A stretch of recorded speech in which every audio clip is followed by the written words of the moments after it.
Hello and welcome everybody to another episode of Soul Nectar Show, that show where we talk about all things essence, where we gather around the campfire and we share our stories of connection to that which is bigger than us, the big mystery, the divine, the beyond the veil, the synchronistic moments, those precious feelings in your heart that when you follow them, they lead you through the doorway of fear usually, and then on the other side is some amazing realization, awakening, and expansion. And I'm your host, Carrie Hummingbird. I love having these conversations. I love bringing you along with us to just hear stories around the campfire. Like let's share our stories of how we realized something really potent that we want to share with somebody else. Today's guest is Julie Fouch. Welcome, Julie. Thank you, Carrie. I'm super happy to be here. Oh, I'm glad for you to be here. So, Julie, I don't know about you guys, but I know a lot of people in my audience feel a call to purpose. And when you start doing that call to purpose, you realize that the way you've been domesticated up until now to market your business is actually marketing using your man brain. And that doesn't necessarily work when we're doing purpose work aligned with the divine, which kind of operates a bit more like our feminine side. So Julie found the same thing and she decided to take her own coaching business seriously. She hired a high-end coach, like many people do, and learned to market like a man, and then doubled and tripled her income. So it was great financially, but then felt drained, uninspired, and restless. Like that's not making me happy. So, urged by spirit, she embraced her essential womanness and birthed a new way, the art of feminine marketing. And now Julie teaches female coaches, teachers, and healers who are frustrated with traditional marketing how to build six-figure businesses through the art of feminine marketing. So, we're here to hear about that today because who doesn't want to know about that? And some other pertinent facts about Julie is that she's also a mom. She's got 4 children, 2 stepchildren, 2 fur babies, and 7 grandchildren. So, like, not only a mom, but a grandma. So, like, so awesome. Welcome, Julie, to the Thank Soul you. Nectar Show. Oh, we actually now have 8 grandbabies because we have a COVID baby in the family now. Another baby. So another little one. Yeah, super exciting. Beautiful. So lovely. So much wisdom, I'm sure you're imparting to all of your children and grandchildren. What a beautiful spot to be in. Yeah, it's really interesting because I came to a lot of this late. I had my children really early and got to grow up with them basically, and then came into the spiritual awakening when they were in their teen years. Some of them even had left home, and they get it a lot by osmosis.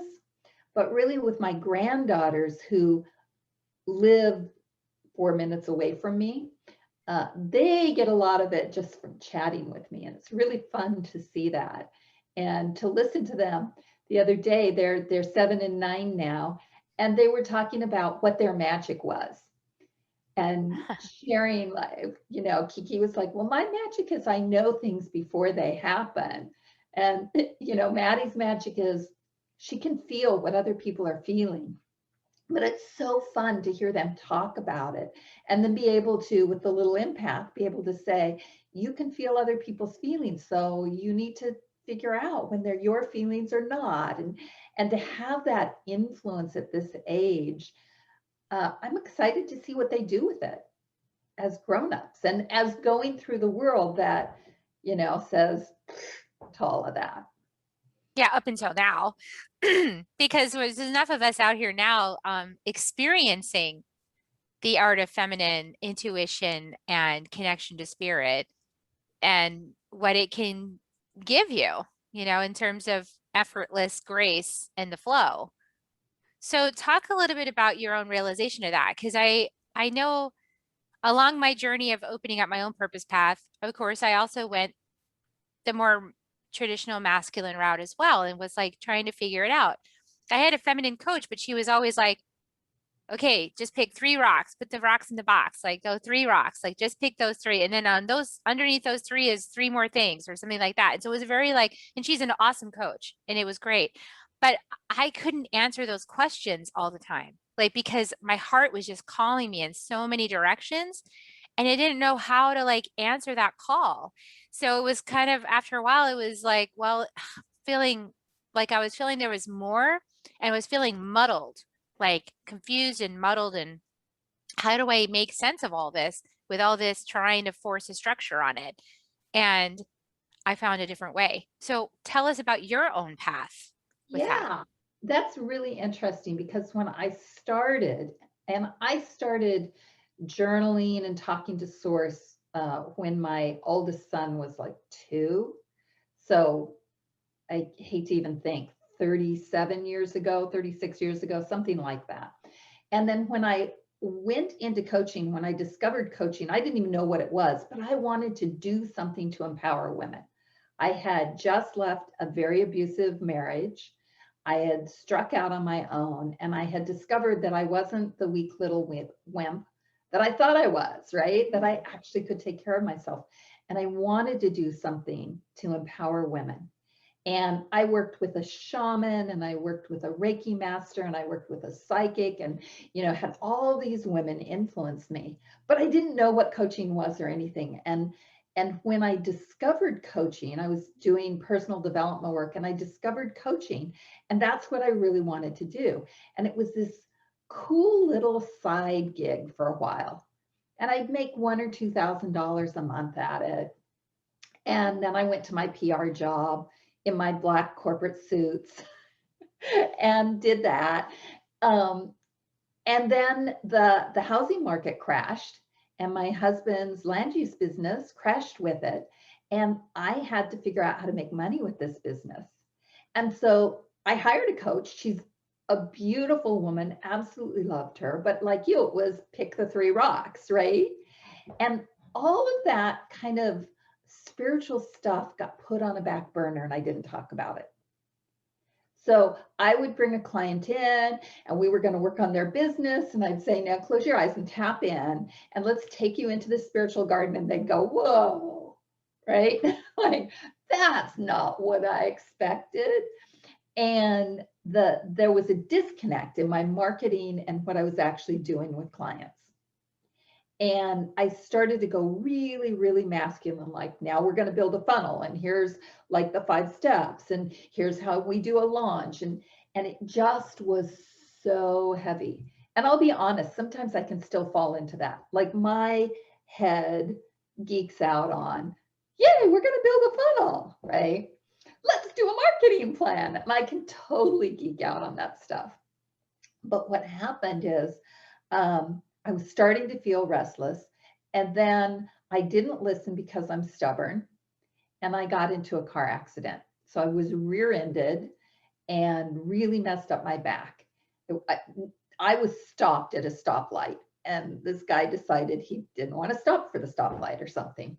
Um, so I couldn't work the way I was working, right? I had been working, 12-hour days, 6 days a week, and I couldn't do that anymore. I could get up, have a client call, and then go lay on ice again. And that was about it. And in those still moments, this voice started to come in saying, there's really a better way. There's a better way for women to work. There's a better way for you to work. And I went back to my spiritual practices. I went back to my journaling. And I do, when I journal, it's a combination of journaling and meditation. It's not just writing. And really listening to that voice and listening to what is the more spiritual way of running a business. And then I announced to the world that that's what I was doing. And I remember sitting at the dining room table with my computer, and my husband was on his computer opposite me. And he said, are you sure you want to do this? And I said, I don't think I have a choice, right? And I was sobbing. I had tears running down my face. I thought I was going to blow up my business. And I pushed the button and I sent the email that said, sometimes I even pull out a tarot card. And this is not just about building a launch. This is about having spirit guide your business. And everything changed for me in that moment. Number one, I got a lot of feedback. I thought everybody was going to like unsubscribe and tell me I was crazy. I got so much love from that email, which is Source's way of saying you're on the right track, right? And then my business started growing organically and it felt easier. Gosh, it's so much easier to say, I made this decision because I dropped into a meditation. I connected to the soul of my tribe, and my tribe told me what to do versus saying, here's how you do market research. Right? It just feels juicier. It's happier for me and my business continues to grow. That's so potent, really potent. Yeah, the Oracle cards, the tarot cards, however, you want to, the soul cards, whatever you want to use, those can be a really potent avenue into information or insight that can even inspire the right languaging or the right timing to deliver something, or the underlying essence of the conversation, right? So it's like it's really opening to nuance. And it's being guided more, like, than, in my experience, it's more about being guided than about thinking it to death. Like thinking it, it's just, to me, like, I get muddy. Like if I'm in my brain too much, it gets really muddy and muddled. And then I end up, I have the shadow of force in my gene keys. So I have to be really careful about forcing things. If I'm in the energy of force, then it's gonna be blocked. And I'm gonna feel like Atlas, like with the whole like earth on my shoulders, like trying to lift the entire thing, Yeah, That's not a place for me. yeah, totally. And when you're feeling like that, it's really a sign that you need to stop, slow down, and turn inward and use those practices. And I don't use the tarot cards as much anymore. Um, every now and then I'll pull them out, but I really like a pendulum now. Is another tool I use. I'm in the Akashic records all the time now, which is another great tool. Um, and I pop in and out of the records anyway, constantly. So there's a lot of great tools, and I'm really a big fan of synchronicity and coincidence and paying attention to what's going on in nature out my window. If the hummingbirds are buzzing my head, it's like, oh, I think I should pay attention to this. So those are some of the what I call the feminine tools of doing business. And if you're doing business, you have to have those pieces to really run a soul-centered business. But you can't ignore the masculine. If I've got the hummingbirds, and I can't remember what hummingbirds are about, but I think they're about a certain way. I'd have to look them up. They're a certain way of working and pulling nectar out of things. I'll be like, okay, now I've got to apply that to my business. Where am I not pulling the nectar? Where am I not taking the actions that support what is being told to me in the feminine? And you can't just be in one or the other. And that's really what I learned. I had been all in my masculine and I had started to dry up. But if you go all in the feminine, then it's all like flowy with no river banks and nothing gets done. And so it's that sweet combination of where do we take action that is inspired by what we are learning from our feminine and our connection. I love that. Yeah, I want to say also, like, I've learned that the animal guides can also be allies. So especially in my work, as I teach earth-based spirituality and as a tool of self-healing, and to stand in your power, know yourself, and one of my big totems is hummingbird. Obviously, it came to me and I changed my name because of it. It's like, oh, this is me, right? I'm a messenger. So a hummingbird is often a messenger of spirit. Like, hey, it's time to get some nectar. It's time to step out of the ordinary. It's time to step into the mythical.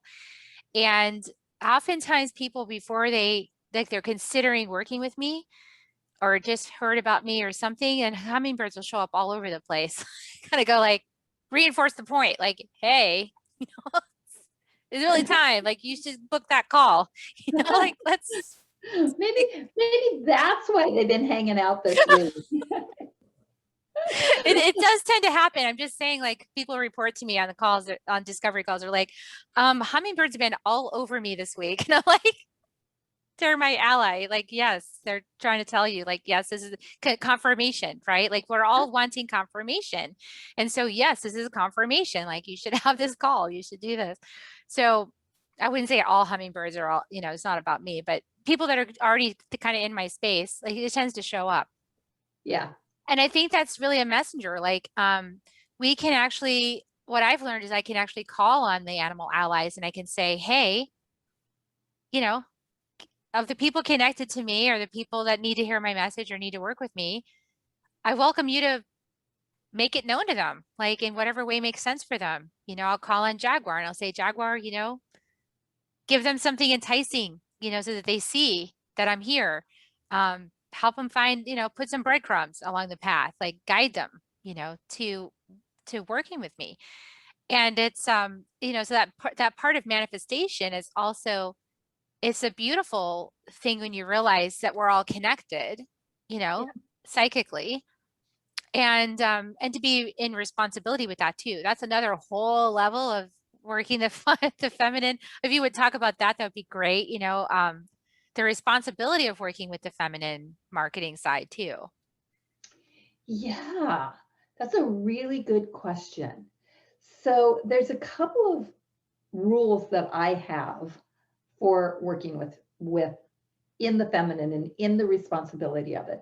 First of all, and the big one is there are people that I am here to serve. There are people you are here to serve, right? And it doesn't, like, there's no competition between you and I, because your people are your people and my people are my people. One of my shadows in my gene keys, and I don't know very much about it, but I know that I have this shadow of competition, right? So I'll feel it. I'll be on a call with a woman and I'll be like, oh, that's just my shadow, right? So and it's like in the very top of my chart. So one of my rules is look for collaborations with people who do the same thing, right? It's totally opposite of everything we were taught in marketing school.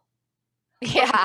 The collaborations with women who do the same thing I do, because that's me growing into the collaborative and the way that women are meant to work. We're made to work in community and collaboration.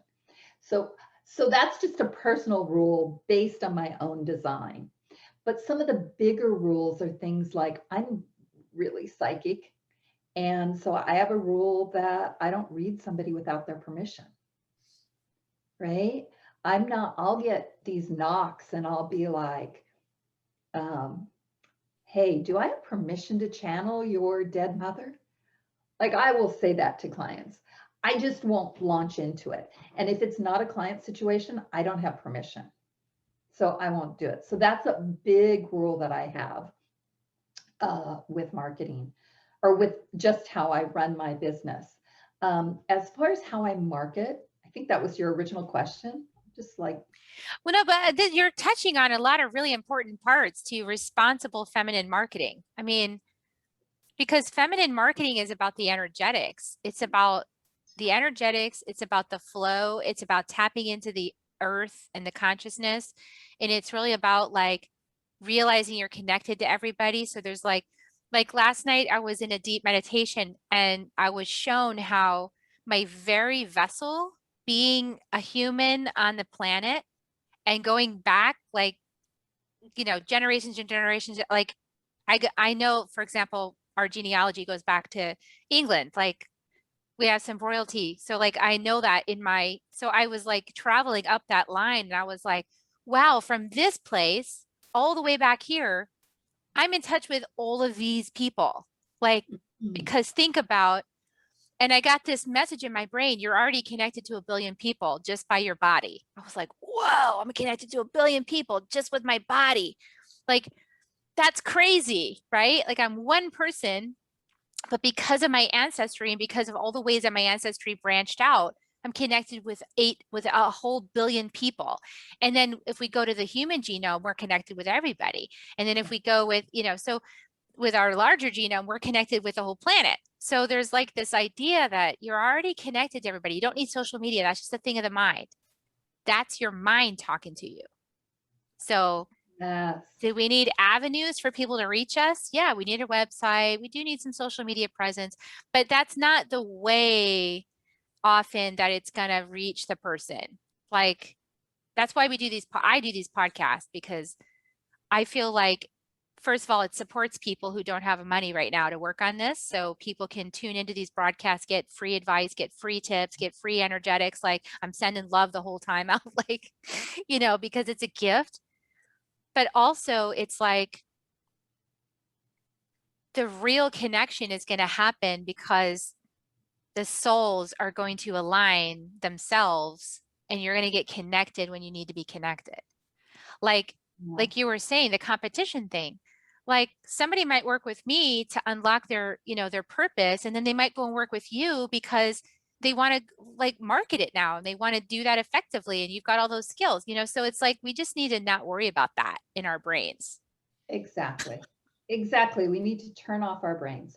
One of the Yeah. things that I do and I teach my clients is to turn on, before you do marketing in the physical world, before you make the Facebook posts and send the email, you turn on a lighthouse inside that the right people can send, right? So the right people can find you. And then you take action on that by writing your posts. Now, when we get into marketing, now I remember what I wanted to tell you. So marketing, and you can start to dissect marketing and look at this. There's two things that happen in marketing. There's the away from motivators and there's the towards motivators.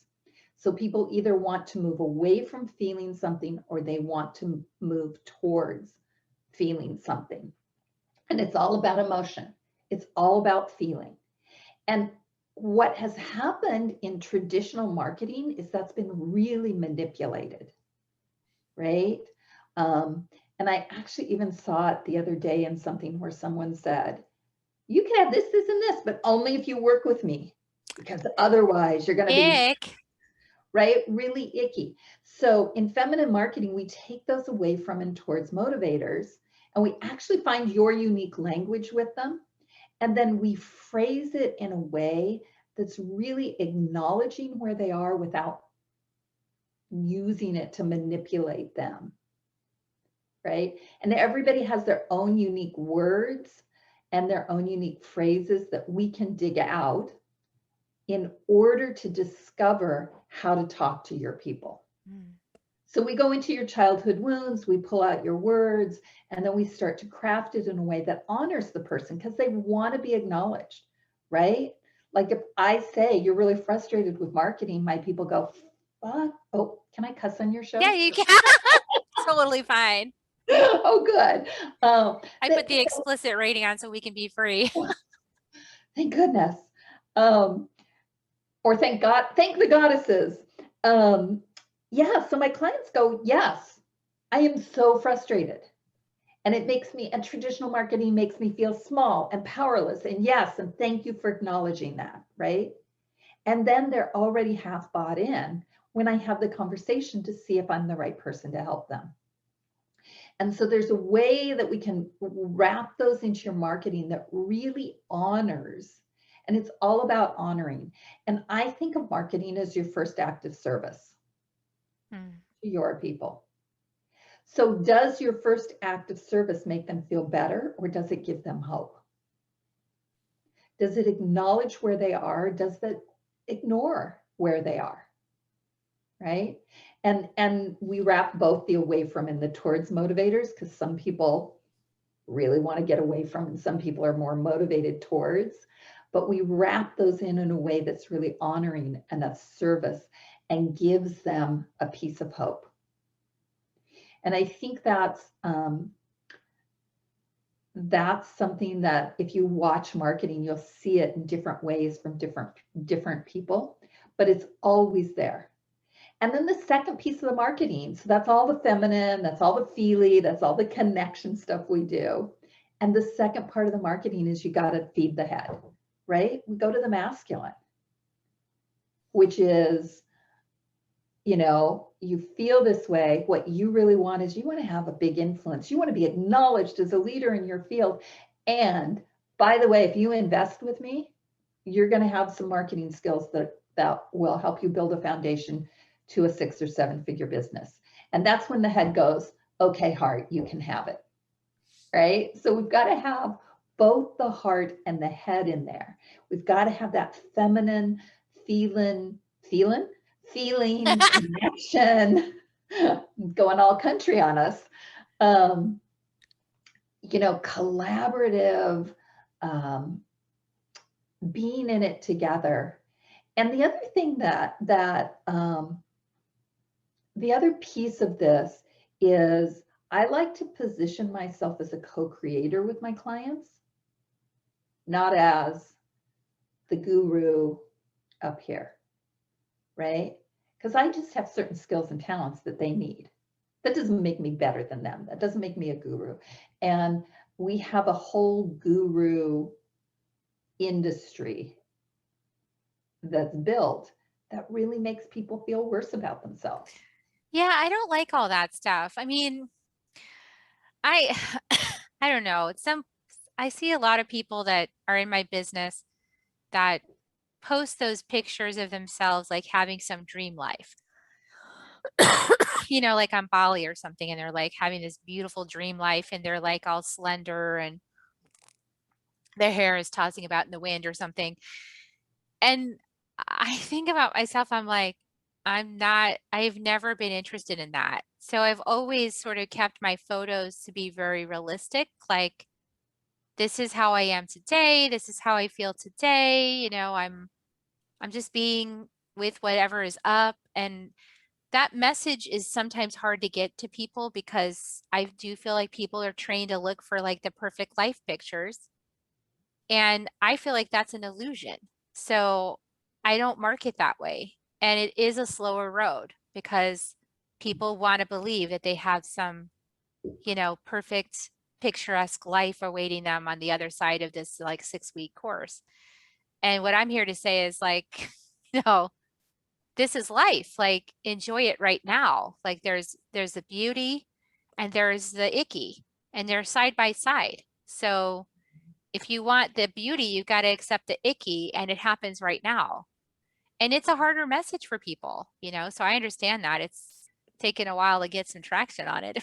you know, it's the truth. So I like to stick with that. But I understand what you're talking about. Like those ads, I compare myself to those ads all the time, and I'm constantly questioning myself. Do I need to make one of these pictures where my hair is blowing in the wind and I look perfect and I'm on the beach and I'm like, do I have to do that? I don't want to. Then don't. and try it and see how you feel about it.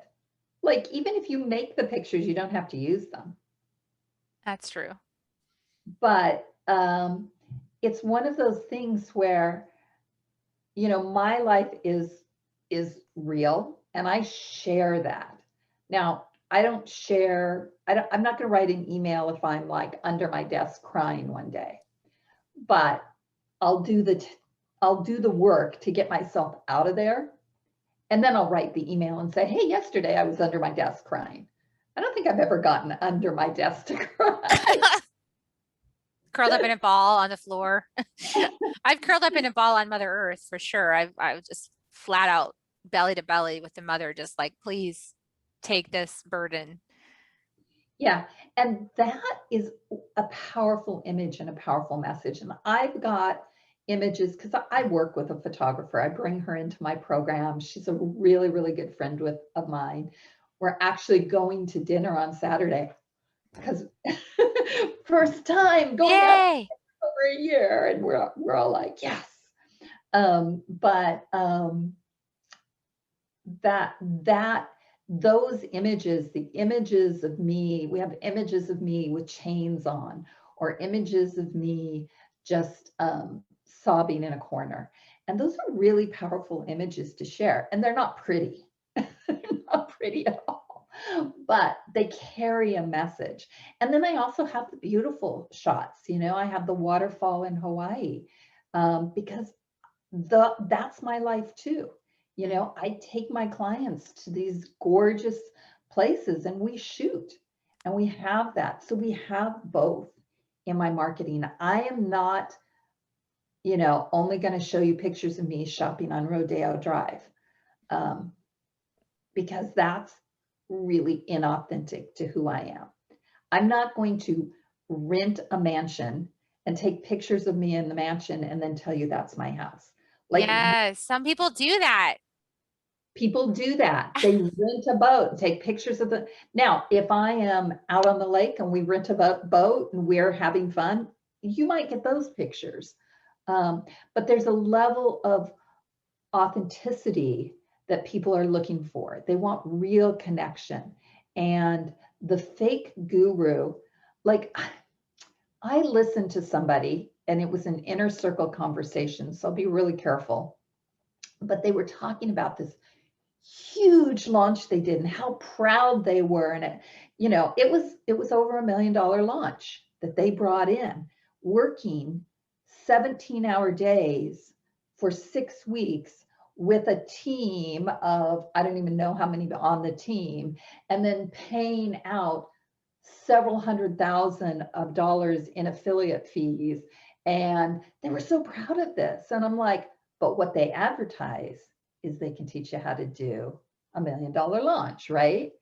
And when I looked at it and the cost and the time and the payout, and I'm like, really? That was not $1 million launch, right? That's the smoke and mirrors we hear about in our industry. That's the guru thing of everything is beautiful and perfect on the outside. And I know some of these perfect people, and I will tell you it absolutely is not. And yeah, that's the thing is like be authentic. I thought you were going to say that that campaign was all about self-care and how you can like just gracefully find your way. That would be fun. That was not. I was like, oh, I was just waiting for it. I was like, here it comes, here it comes. But yeah, like it wasn't exactly what they said. And you know, so I asked myself that question. Like it's important to me, I'm out here talking all the time, to be in integrity. Like, am I walking my own talk? Am I actually living the life as I say I'm living it? Or am I like, there are times when I do get myself twisted up and I'm in, you know, I committed to too many things and I'm like working those 10-hour days and I'm like, man, and I'll do that for a few days in a row. But then I do walk my talk. I realize it and I go, if that's too much, I need downtime. I need self-care time. And then I'll have times where like this week has been pretty relaxed. So I've been able to rest. I've been able to do some ceremony. I've been able to, you know, check in with myself, take some walks. And just like I'm having lunch today with my mom. Like I haven't really, I wouldn't say I really worked that hard this week, but I had a lot of stuff last week, right? So I think it's important that we walk our talk is what I'm trying to say. Like whatever message you're putting out there, you should actually be living that. Otherwise, it's not accurate. Yeah. And I think there's a place where you have to give yourself grace around that as well. Like you said, sometimes you fall into it. Like sometimes I'll be like, oh, wait, I just worked a 10-hour day. I don't think I've worked a 10-hour day. I'll be honest. I have done it when I was publishing my book. Like that's, you know, Yeah. launches are one of those times that, you know, you're trying to get it done and get it out there and it can slide into that. Launches can slide into that. But I do work like my goal is 20-hour weeks. Now, I don't always hit 20-hour weeks. I'll do a 30-hour week, but I will find myself and I'll be like, oh, whoa, I did not stop today. I need to like stop and take the time. And then here's the other side of this that's really interesting. We're not talking about marketing anymore, but here's the other side of this is that my husband is semi-retired now, and he's looking at what he wants to do because he's bored. But he's here, and he's been here since the start of the pandemic, and he's downstairs. So there are days where I'll be like, oh, it's a work day. I think it's too early to quit. I'll just read celebrity gossip, right? Because there's this whole guilt thing about I should work more. Like the belief pops in that a work day is 8 a.m. to 5 p.m. And I already don't start till 10. And I quit at 4. So if my body goes, oh, it's 2:30, I don't want to work anymore, I'm like, no, I need to find something, right? I fall into that trap of somebody else's rule says I have to do it this way. Exactly. So I think we have to give ourselves grace around that and recognize that yes, we are constantly getting messages from outside, and it happens. And then we just go, oh, okay, back to my practices. Oh, And I well. think it's finding a balance that feels good for you, like, and that balance that feels good for you. I'm just thinking, I'm hearing myself talk and I'm going, what are you going to say, Carrie? Uh, because I also have the goal of stillness in this life and the shadow of stress. And so if I'm in my shadow, then I'll make myself so busy that I'll be experiencing stress. And so I've learned to be like, okay, restraint on that.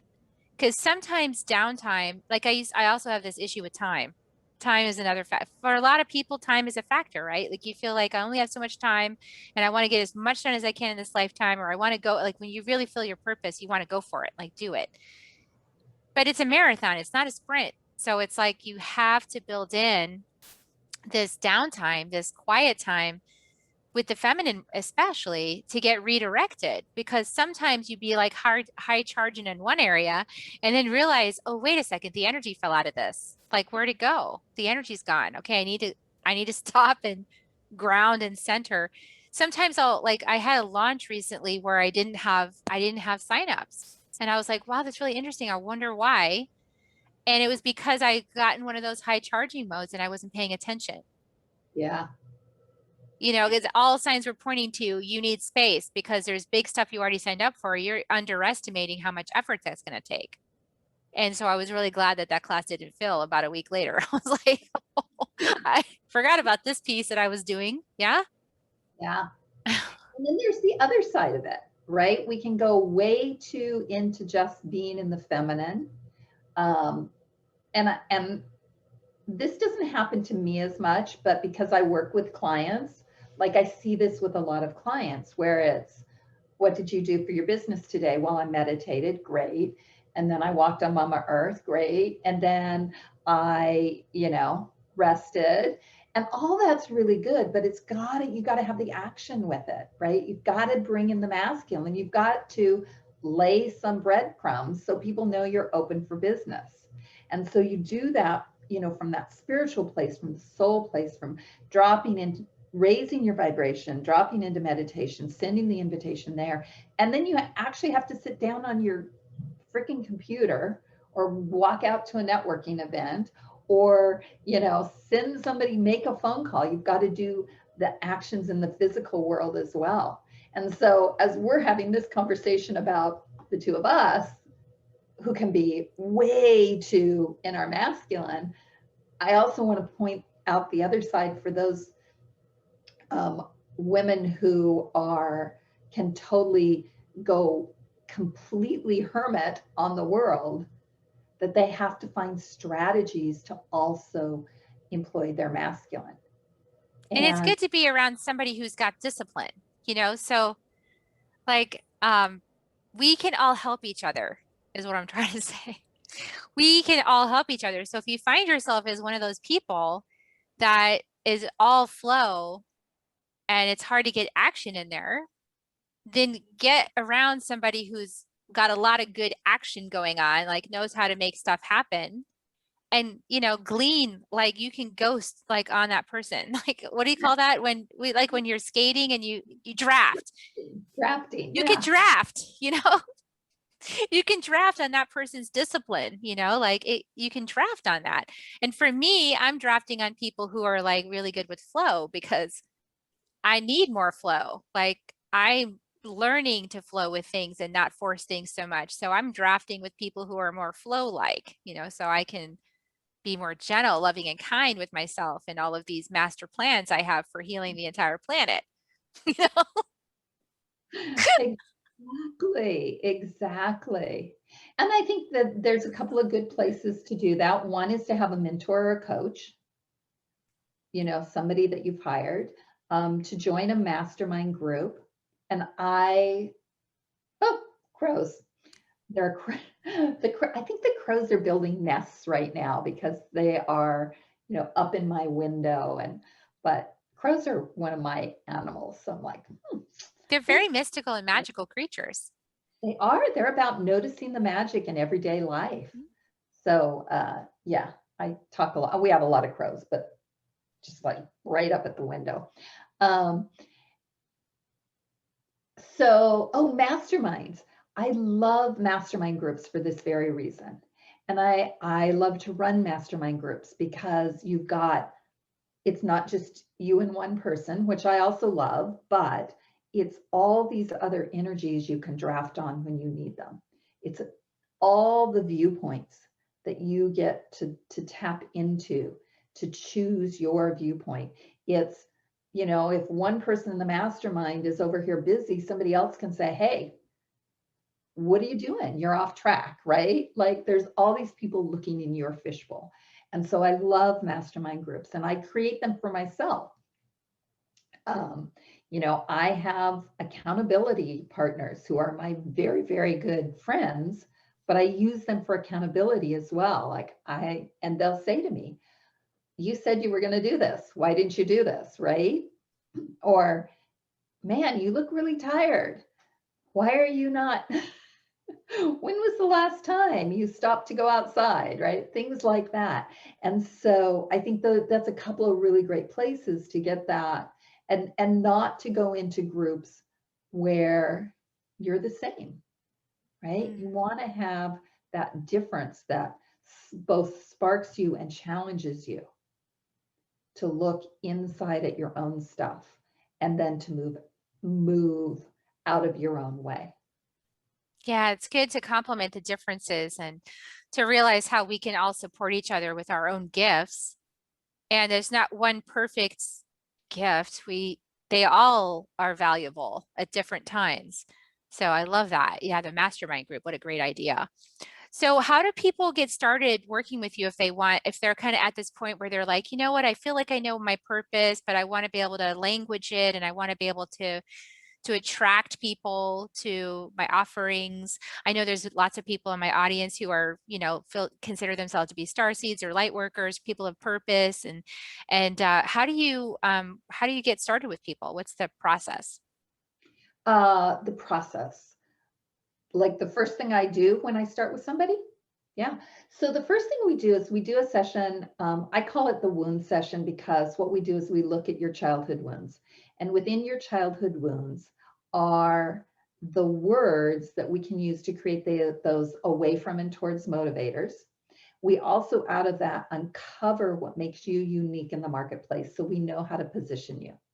And that's the very first thing I do with people because that's raw data that we can use to build on.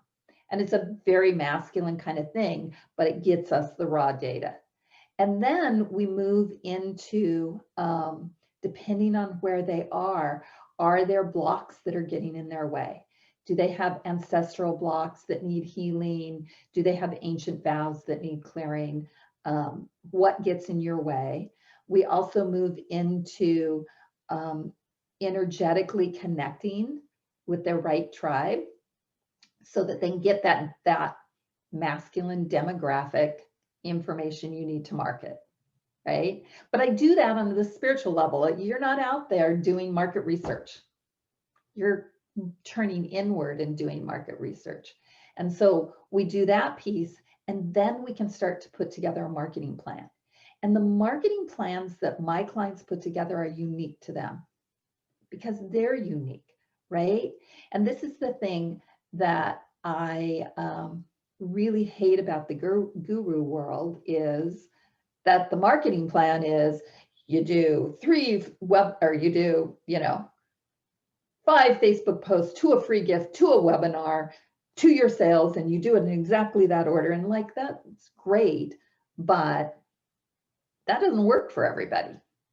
So then we start to build a plan, and we play and we tweak. And it's like, well, you did a Facebook Live and felt like dying.